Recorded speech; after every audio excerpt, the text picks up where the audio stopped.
आपकी विश्व समाचार अपडेट में आपका स्वागत है।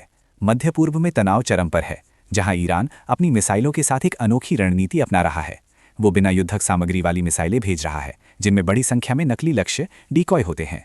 इसका मकसद अमेरिका और उसके सहयोगियों के महंगे एंटी मिसाइल रक्षा प्रणालियों को थकाना और खत्म करना है। यूएई की वायु रक्षा प्रणाली भी इन लक्ष्यों की पहचान करने में देरी कर रही है। संघर्ष दूसरे महीने में प्रवेश कर गया है, जिसमें अमेरिका इजरायल गठबंधन ईरान के बुनियादी ढांचे पर हमला कर रहा है, जबकि ईरान अपने सहयोगियों जैसे यमन के हूती और लेबनान के हिजबुल्लाह के साथ मिलकर इजरायल और अमेरिकी ठिकानों पर जवाबी हमले कर रहा है। इजरायल पर चौतरफा हमले हो रहे हैं। ईरान की मिसाइल क्षमता एक रहस्य बनी हुई है, भले ही उसके कई भूमिगत ठिकानों पर हमले हुए हों।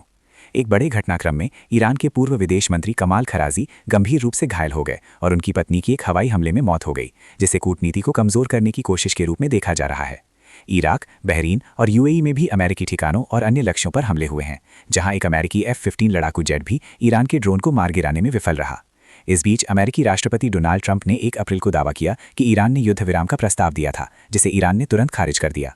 ट्रंप ने धमकी दी कि अगर ईरान होर्मुज जलडमरू मध्य को नहीं खोलता है तो अमेरिका ईरान पर तब तक हमला करेगा जब तक वो पूरी तरह से गायब ना हो जाए या पाषाण युग में ना लौट जाए।